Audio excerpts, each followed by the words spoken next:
The girl realized the storm wasn't trying to sink the ship, it was trying to release what was inside it. And she was already too late. Nadia Karim had always loved animals. That was the reason she took the job, documenting a special overseas transfer of rare and dangerous wildlife from a private facility. The cargo ship wasn't built for passengers. It was built like a floating containment unit. Steel cages, reinforced locks, electrified barriers. Everything about the ship felt like a prison, and everything inside it didn't want to be there. The voyage started calmly, too calmly. The ocean stretched endlessly around them, quiet and deep, like it was holding something beneath its surface. Nadia walked through the lower decks with her camera, capturing footage of animals she had only seen in documentaries. A white tiger pacing endlessly inside its enclosure, a massive constrictor coiled like a silent rope, a pair of unusually large hyenas watching everything, too intelligently. And then there was one cage she wasn't allowed to film. It was covered, reinforced more than the others. No label, no sound. "Don't go near that one of the crew warned her. "Why?" she asked. The man hesitated. "Because it listens." Nadia laughed it off, but she didn't go near it again. Not that day. The storm came without warning. One moment the sky was clear, the next, darkness. Clouds rolled in like a wall. Wind hit the ship from all directions at once. The ocean rose violently, waves crashing over the deck like they were trying to reclaim something. Nadia was thrown against the metal railing as alarms began blaring across the ship. "Secure the cages!" someone shouted, but it was already too late. The first impact hit the side of the ship like an explosion. Metal screamed, lights flickered, and somewhere below deck, something broke open. Water flooded the lower levels rapidly. Animals panicked, cages slammed, locks snapped under pressure. The sound was chaos, roars, screeches, crashing steel, rushing water. Nadia ran.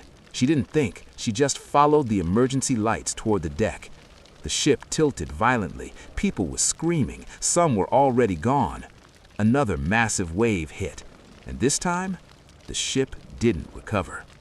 It split. Not completely, but enough. Enough for the ocean to take it. Nadia barely made it to a lifeboat. She jumped. The cold water hit her like a shock, stealing the air from her lungs. Somehow, she reached the side of the small rescue boat and pulled herself in. She collapsed inside it, gasping. Behind her, the ship was sinking, and with it, everything inside. Or so she thought. The storm didn't stop. The lifeboat was tossed like a toy. Waves lifted it high and slammed it down again and again. Nadia clung to the sides, trying not to lose consciousness. Then she heard it. A sound. Not from the storm, from inside the boat. A low, wet breathing sound. She froze. Slowly, she turned her head. At the far end of the lifeboat, something moved. At first, she thought it was debris. Then it blinked. Two glowing eyes staring back at her from the shadows. It was one of the hyenas, but it didn't look normal anymore. Its fur was soaked and clumped. Its body seemed larger, stronger, and its eyes, too focused, too aware. Nadia didn't move. Neither did the hyena. For a moment, the storm disappeared. There was only silence between them. Then the boat rocked violently again, and something else climbed in. A massive constrictor snake slid over the edge of the boat, its body heavy and slow, wrapping partially around the side before settling. Nadia's heart stopped. She was no longer alone. She was trapped in a small lifeboat in the middle of a violent ocean with predators. Time lost meaning. Hours passed, or maybe minutes. The storm eventually weakened, but the danger didn't. The hyena never took its eyes off her. The snake remained coiled, unmoving, but present. And Nadia understood something terrifying. They weren't attacking. They were waiting. Hunger came, not just for her, for them. The hyena moved first. Not toward her, but toward a floating piece of wreckage that had landed inside the boat, a dead seabird. It tore into it quickly, efficiently, but while it ate, it never stopped watching Nadia. The snake shifted slightly, closer, just a little. Days passed. The sun burned during the day. The cold took over at night.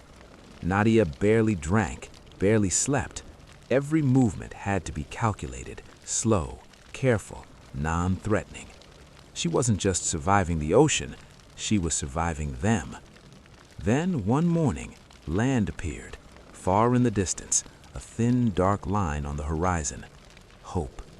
Real hope.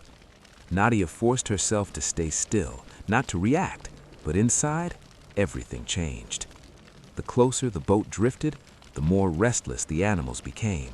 The hyena paced, the snake uncoiled slightly. Something was different, like they knew, like something was about to end, or begin. As the boat hit shallow waters, Nadia made her move. Slowly, carefully, she slid toward the edge. The hyena watched. The snake shifted. Her heart pounded loudly. She thought they could hear it. Then, she jumped. The water was shallow enough to stand. She ran. She didn't look back. She ran toward the land with everything she had left. Her legs shaking, her lungs burning, but she didn't stop. Not until she collapsed on the sand. When she finally turned back, the boat was still there, floating, empty. The animals, gone. Rescue teams found her hours later, dehydrated, delirious, alive. She told them everything, the ship, the storm, the animals. They didn't believe her. Not all of it. Days later, officials investigated the crash site. They found wreckage, debris, but no animals. None. That night, in a small coastal town far from the crash site, security cameras captured something unusual. A shadow moving between buildings, low to the ground, fast. Then another, long, sliding across pavement. And somewhere in the darkness beyond human sight, those creatures were still out there. Not trapped, not contained, not waiting anymore. Hunting.